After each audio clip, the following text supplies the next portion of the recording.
1973년 10월 제4차 중동전쟁인 욤키프르 전쟁이 일어났습니다. 이 전쟁으로 1973년 초 배럴당 2달러 60센트였던 석유는 1년 만인 1974년 1월 11달러 65센트를 기록하면서 1차 오일 쇼크를 만들었어요. 그리고 1979년에는 이란 혁명으로 2차 오일 쇼크가 일어났습니다. 이렇게 1970년대 원유가 폭등으로 인한 공급 충격으로 높은 물가 상승률이 유지됐는데요. 세상은 지옥의 문을 열었고 물가는 오르는데 경기는 침체되는 스태그플레이션이 일어났습니다.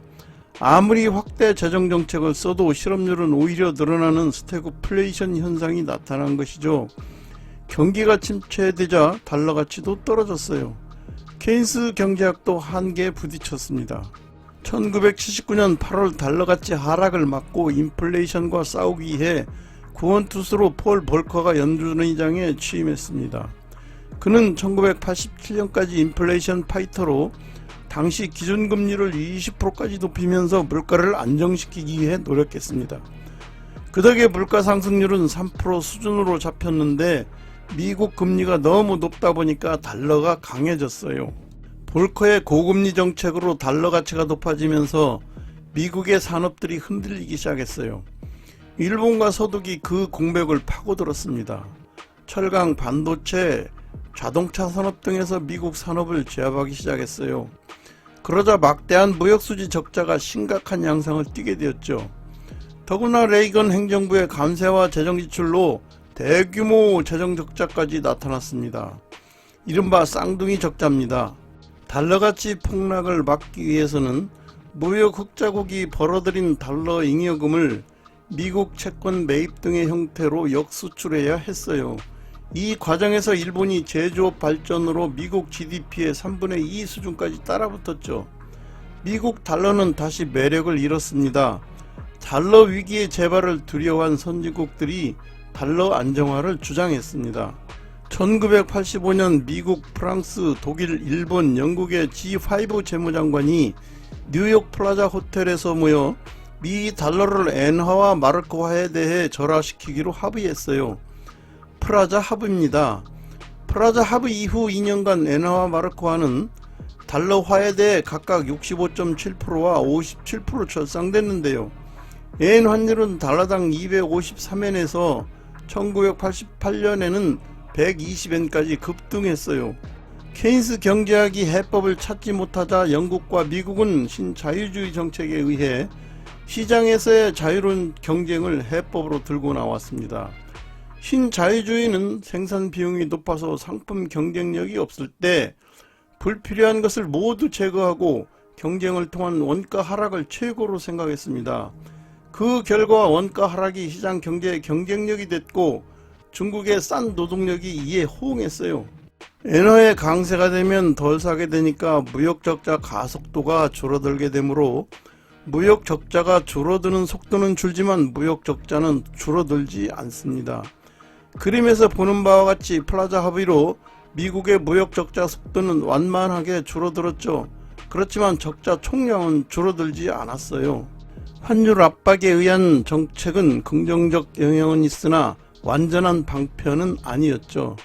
무역 적자가 줄어들려면 상대국이 물건을 사줘야 합니다. 미국의 물건을 사려면 상대국의 경제가 성장해서 내수가 살아나야 하죠. 당시 미 재무장관이었던 제임스 베이컨은 무역 상대국들에게 경제 부양을 유도하여 더 많은 것을 구매할 수 있도록 함으로써 불균형을 해소하고자 했습니다. 1987년 2월 프랑스 파리에서 경제 선진 6개국인 프랑스, 서독, 일본, 캐나다, 미국, 영국이 루브르 합의를 체결했습니다. 루브르 합의로 환율 문제는 그만하고 일본과 서독이 내수를 부양하기로 했어요. 이를 엔화와 마르크화에 평화절상을 유도하기로 한 프라자 합의와 반대되는 내용이라 역프라자 합의라고도 불렀어요. 루브르 합의 이후 미국의 무역 적자는 눈에 띄게 줄어들었습니다. 일본은 엔화도 강해질 만큼 강해졌기 때문에 수출이 줄어들 것 같아 루브르 합의 내용대로 성장 정책을 폈습니다. 성장은 수출과 내수로 이루어집니다. 그런데 엔화 강세로 수출은 힘들지만 내수 경기를 부양한 것이죠. 그래서 금리를 낮추면서 부동산 규제를 풀었습니다. 그때 일본 경제는 성장했지만 그게 부동산 버블을 만들었습니다. 부동산 버블이 생기면 물가가 뜁니다. 그러면 중앙은행이 금리를 올릴 수 있는 명분이 생기죠. 그런데 일본은 물가가 오르지 않았어요. 왜 물가가 오르지 않았을까요? 엔화가 너무 강세여서 수입 물가가 오르지 않았기 때문입니다. 그리고 마침 1985년 12월 사우디를 중심으로 원유 공급 전쟁이 있어서 국제 유가가 떨어졌습니다. 유가는 배럴당 30달러에서 10달러까지 빠졌어요. 우리나라도 전두환 대통령 시절 3조 호황이 있었잖아요. 저유가의 엔화 강세로 자산 가격은 오르는데 물가가 오르지 않았던 것이죠. 중앙은행은 소비자 물가지수를 타겟으로 하지 자산 가격을 타겟으로 하지 않습니다. 그러니까 일본 중앙은행도 물가가 오르지 않으니 그냥 보고만 있었어요. 그런데 자산은 버블이 되고 있었죠. 나중에 미에노 야스시가 일본은행 총재가 됐을 때 물가가 뛰어오르기 시작했습니다. 기준금리를 연 3.75%에서 6%로 단숨에 끌어올리면서 자산 가격의 거품을 꺼뜨렸습니다. 하지만 일본은 이로 인해 잃어버린 30년에 들어가게 됐습니다. 이를 미에노의 실수라고 부릅니다. 굳이 따지자면 플라자 합의 때문이 아니라 루브르 합의 때문에 잃어버린 세월을 맞은 것인데 말이에요. 미국이 중국과 관세 전쟁을 벌이는 궁극적인 목표는 미란다 보고서에 보여준 제2의 플라자 합의로서의 말하라고 합의가 아닐 수도 있습니다. 루브르 합의는 일본의 내수 성장으로 미국의 물건을 사는 것이에요. 결국 일본이 버블 경제를 만들어서 미국의 상품을 샀습니다. 1980년대 플라자 합의의 교훈은 환율보다는 상대국의 소비가 성장하는 게 무역 적자를 줄이는 데 즉효라는 것이에요. 베선트 장관은 중국에게 위안화 강세를 말하지 않아요. 그는 중국과 크고 아름다운 리밸런싱을 원한다라고 말했습니다. 중국의 소비가 성장해서 미국의 물건을 사주기를 원한다는 얘기입니다.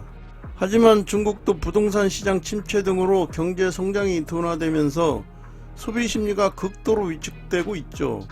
더구나 미국의 관세 인상으로 많은 공장이 문을 닫고 청년 실업이 증가하면서 소비자들은 지갑을 닫아버렸어요.